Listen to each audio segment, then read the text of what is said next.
Assalamualaikum warahmatullahi wabarakatuh. Pada hari ini kita akan mendiskusikan konsep maqasid syariah. Ini lanjutan diskusi-diskusi yang telah kita lakukan ya. Nah, kalau sebelum ini kita mendiskusikan dasar-dasar konsep maqasid syariah itu. Nah, pada hari ini kita coba melihat aplikasinya dalam perbankan dan keuangan syariah, dan juga nanti berbagai dimensi ekonomi syariah akan kita buat series demikian ya. Nah, untuk hari ini kita akan mendiskusikan bagaimana perkembangan perbankan syariah ini, kemudian apa yang menjadi fokusnya selama ini, dan orientasi baru ya, kira-kira demikian saya ingin sampaikan, new orientation in Islamic banking and finance ya, yang saya katakan di sini seharusnya itu akan mengarah kepada penerapan maqasid syariah. Nah, ini berdasarkan makalah yang kami tulis bersama Profesor Dr. Muhammad Akram Laluddin ya.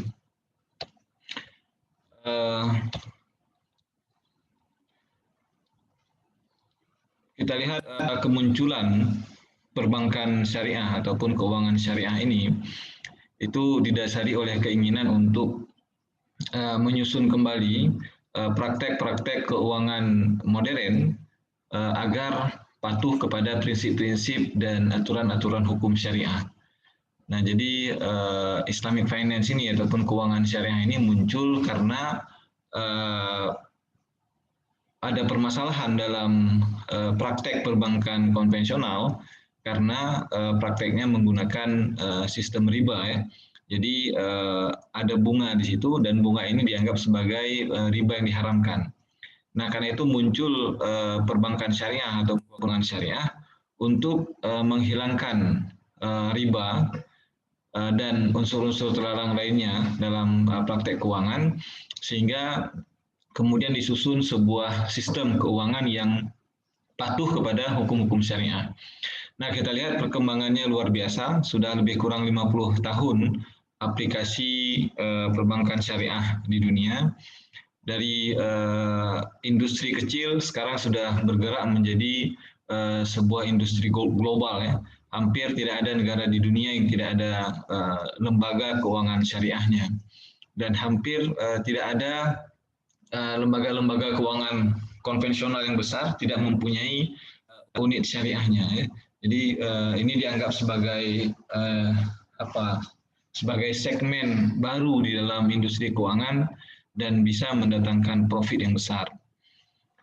Nah, di sini kita coba melihat ya bagaimana pendekatan yang diambil oleh para ilmuwan dan praktisi dalam mengembangkan keuangan syariah. Kemudian apa seharusnya kalau kita masukkan dimensi konsep maqasid syariah ya, bagaimana seharusnya industri keuangan syariah ini dikembangkan.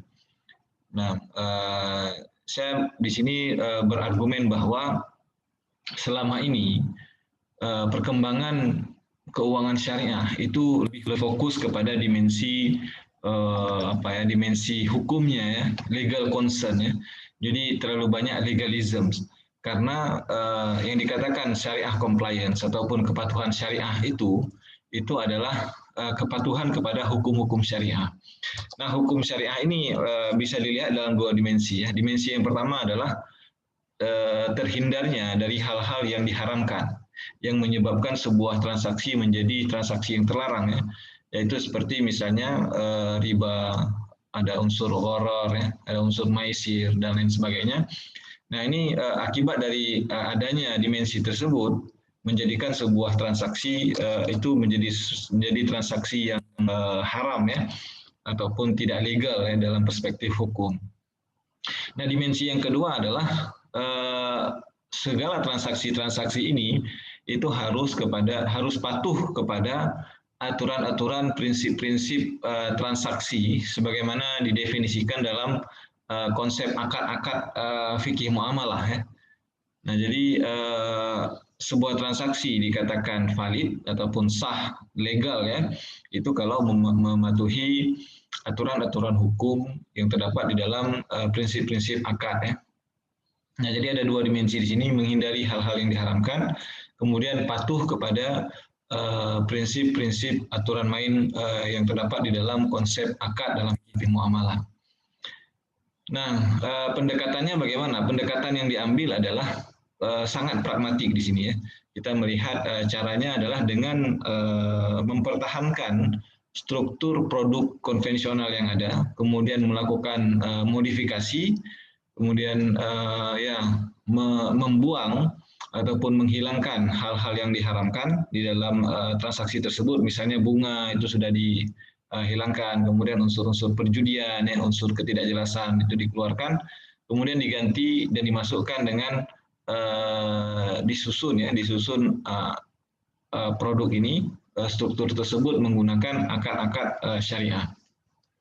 Nah, karena itu Mahmud El-Gamal pada tahun 2006 menerbitkan sebuah buku dan beliau mengamati bahwa Islamic finance is a prohibition-driven industry, whereby Islamic finance is not constructively built from classical jurisprudence. Rather, Islamic alternative or modification of conventional practice are sought whenever the latter is deemed forbidden. Ya. Nah, Mahmud Al-Gamal di sini mengamati bahwa industri keuangan syariah ini itu adalah prohibition-driven industry, ya, ataupun industri yang didorong oleh semangat menghilangkan hal-hal yang diharamkan itu tadi, ketimbang menjadi sebuah industri yang dimotivasi oleh pengaplikasian konsep-konsep kontrak ya, di dalam Islam. Nah, kenapa demikian? Karena yang kita amati pada hari ini, mungkin yang diamati oleh Mahmud El-Gamal juga adalah yang penting bagi kita unsur-unsur bunga tadi sudah tidak ada lagi. Nah, dengan asumsi itu kita mengatakan bahwa kontrak ini sudah aman ya. Nah, padahal mungkin dalam perspektif spirit syariahnya ataupun substansi syariahnya itu belum terlalu cocok ataupun sesuai dengan syariat itu sendiri. Nah, ini menjadi catatan. Nah, ada pendekatan yang kedua, yaitu saya namakan di sini sebagai systemic concern. Ya. Jadi pendekatan yang pertama itu legal concern, ya, lebih yang dimaksud dengan syariah compliant ataupun patuhan syariah itu adalah fokus kepada hukumnya, yaitu hukum halal. Ya. Nah, yang kedua pendekatannya adalah lebih kepada sistemik, ya. Jadi yang ingin dilakukan di sini bukan menghilangkan bunga saja ataupun bukan menghilangkan loror dan maisir saja dalam transaksi keuangan kita, tapi lebih dari itu kita sebenarnya ingin menciptakan sebuah sistem keuangan yang lebih stabil, ya, yang tidak fragile, yang lebih adil, ya, yang tidak eksploitatif. Nah, demikian. Jadi perspektifnya di sini lebih besar ataupun lebih luas, ya.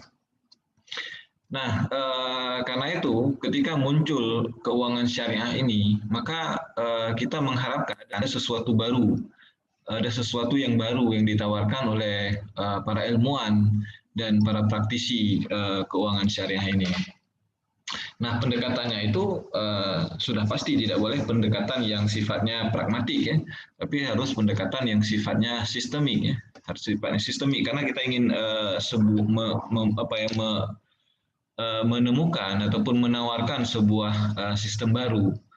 Nah, jadi tidak cukup hanya dengan memastikan kepatuhan hukum saja ataupun legal compliance, syariah compliance saja, tapi harus ada tawaran-tawaran baru terkait dengan a good financial system, ya, yang merefleksikan nilai-nilai Islami dan prinsip-prinsip Islami. Nah, ini yang dikatakan oleh Robertson, ya, mana dia mengatakan di sini bahwa people are increasingly experiencing the working of money, banking and financial system as unreal, incomprehensible, unaccountable, irresponsible, exploitative, and out of control. Jadi Robertson di sini mengatakan bahwa penduduk dunia saat ini juga sudah merasakan bahwa sistem uang kita, sistem perbankan dan sistem keuangan kita itu tidak nyata, ya, tidak berbasis pada ekonomi yang real, tidak bertanggung jawab, ya. eksploitatif dan di luar kendali. Nah, ini seharusnya yang menjadi concern Islamic finance ya. Jadi concern kita bukan sekadar permasalahan bunga saja ataupun riba saja, tapi ini semua ini sistem ini bagaimana sebuah sistem baru itu dapat dilahirkan. Nah, ini baru mungkin kalau kita memasukkan dimensi maqasid syariah ya dalam perspektif keuangan syariah kita. Kalau sebelumnya kita lebih fokus kepada ahkam syariah, ya, hukum-hukum syariat ini.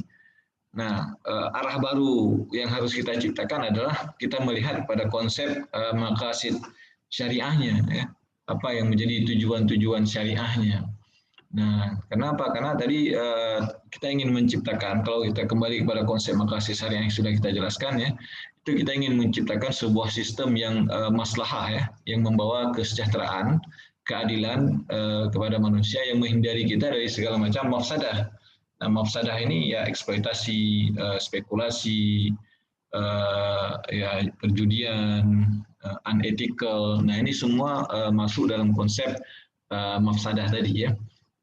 Nah, jadi konsep maqasid syariah bisa membawa kita ke arah orientasi yang lebih besar dalam pengembangan keuangan syariah ini.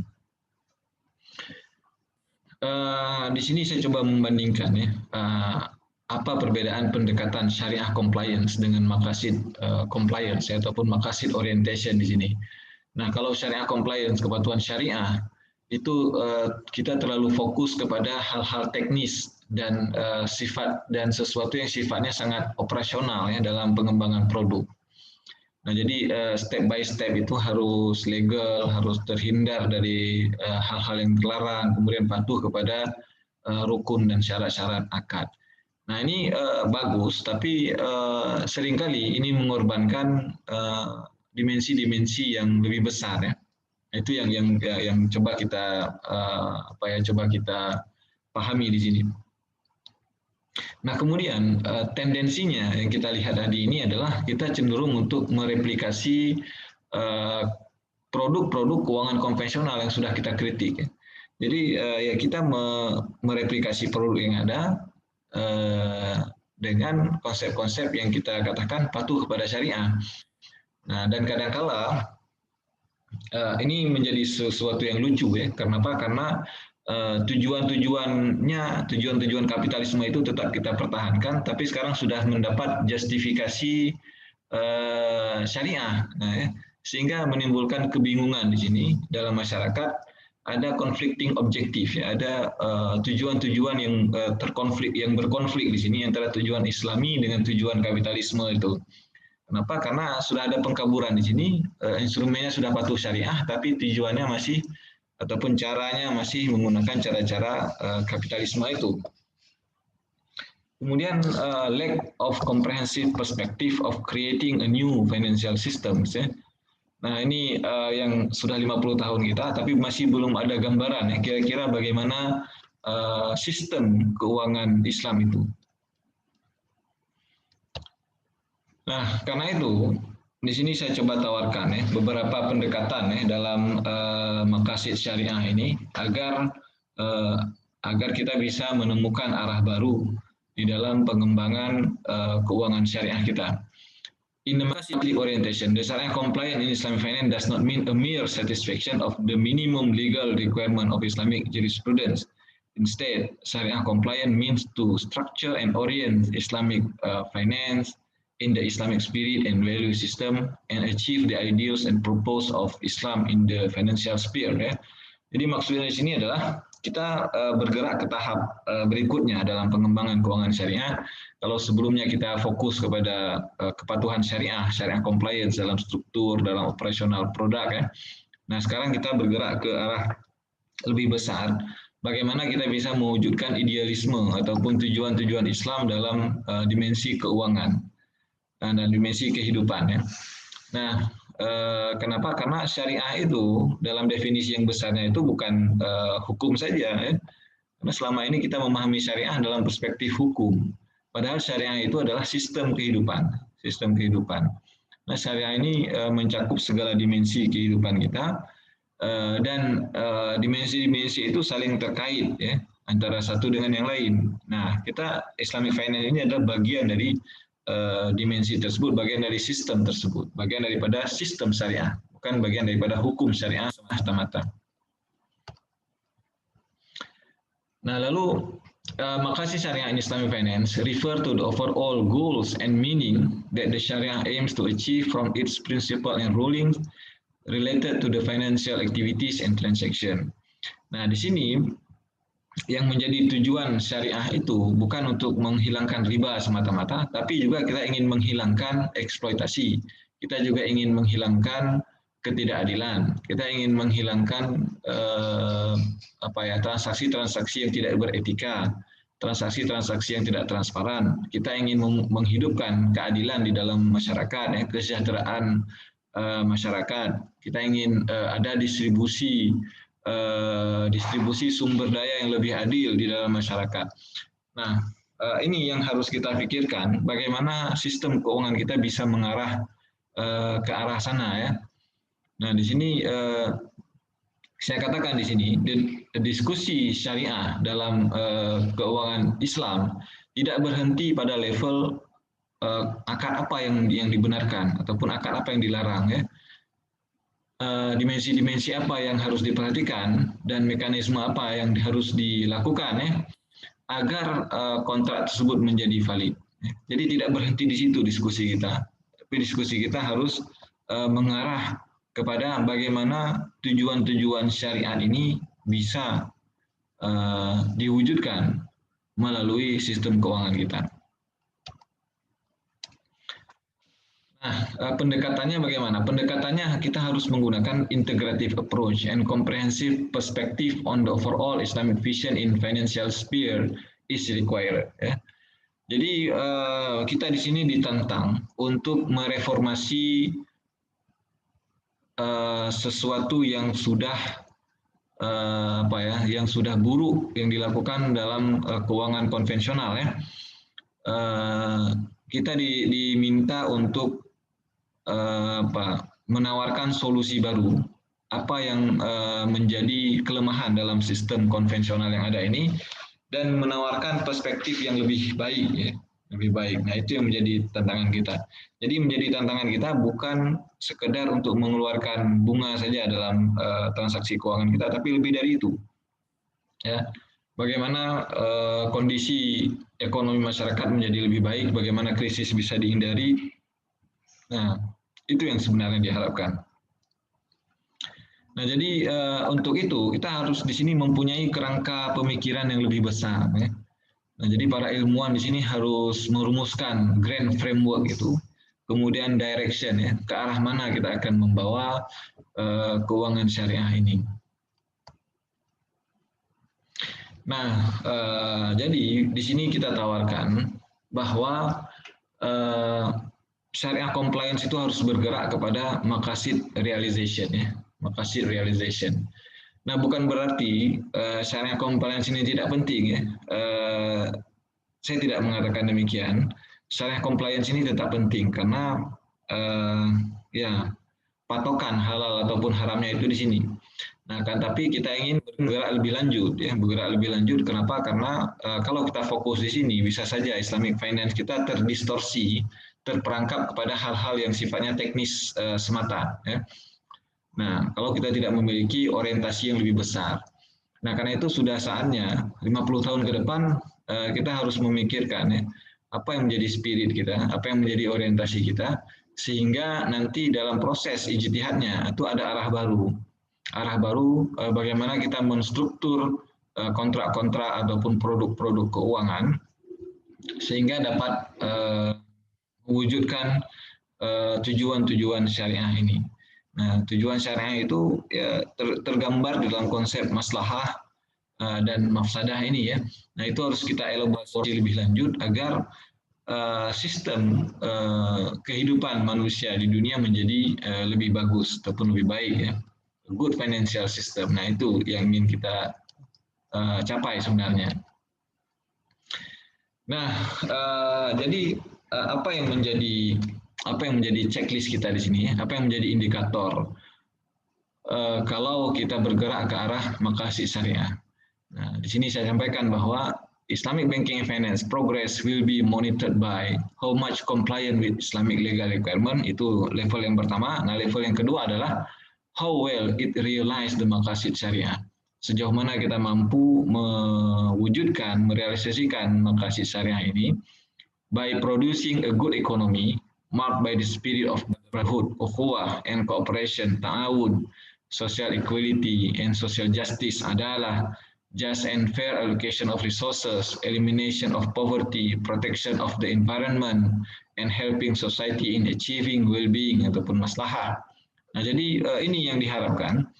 Jadi keuangan syariah ini akan dilihat kesuksesannya itu ketika ia mampu menghasilkan sebuah perekonomian yang bagus, yang baik ya.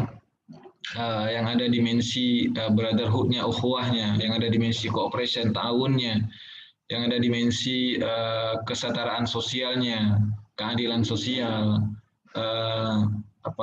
alokasi sumber daya yang adil, penghapusan kemiskinan, ya, pelindungan pada alam, dan yang mencapai tingkat kesejahteraan yang tinggi.